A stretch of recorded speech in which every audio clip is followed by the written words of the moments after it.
మరోవైపు జీవన్ రెడ్డి ఎపిసోడ్ పై స్పందించారు CM Revanth. Jagtial MLA Sanjay Kumar ను పార్టీలో చేర్చుకునే విషయంలో కొంత కమ్యూనికేషన్ గ్యాప్ వచ్చిన మాట వాస్తవమేనన్నారు. ఈ చర్యలపై జీవన్ రెడ్డి మనస్తాపానికి గురయ్యారని చెప్పారు. తమ నుంచి ముందు జాగ్రత్తలు తీసుకోలేదన్నారు సీఎం. పార్టీ పట్ల నిబద్ధత ఉన్న జీవన్ రెడ్డి సముచిత గౌరవం ఉంటుందని చెప్పారు రేవంత్. జీవన్ రెడ్డి రెట్టించిన ఉత్సాహంతో ప్రభుత్వ కార్యక్రమాలను ప్రజల్లోకి తీసుకెళ్తారని చెప్పారు సీఎం. జగిత్యాలకు సంబంధించిన డాక్టర్ సంజయ్ శాసనసభ్యుడిని ఈ ప్రభుత్వం రైతులకు చేస్తున్న రుణమాఫీ, ఈ ప్రభుత్వం అమలు చేస్తున్న 6 గ్యారెంటీల విషయంలో జగిత్యాల నియోజకవర్గ అభివృద్ధి కోసం వారు ప్రభుత్వానికి సహకరించి నడవాలని నిర్ణయించుకున్నారు.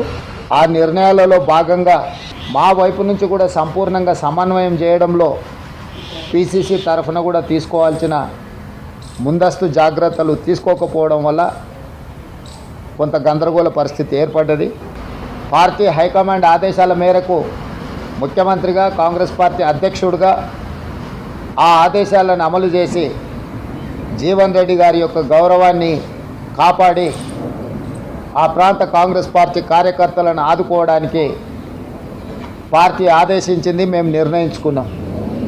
కాబట్టి యథావిధిగా మళ్ళీ జీవన్ రెడ్డి గారు రెట్టించిన ఉత్సాహంతో ఈనాడు ప్రభుత్వం అమలు చేయబోయే రైతు రుణమాఫీ కావచ్చు, ఇతర సంక్షేమ కార్యక్రమాలు కావచ్చు, రాబోయే బడ్జెట్లో ప్రభుత్వం ప్రవేశపెట్టబోతున్న బడ్జెట్కు సంబంధించిన వివరాలు కావచ్చు, వీటన్నిటిని కూడా ఉధృతంగా ప్రజలకు తీసుకెళ్లడానికి వారి అనుభవాన్ని, వారి శక్తి సామర్థ్యాలను పార్టీ వినియోగించుకుంటుంది.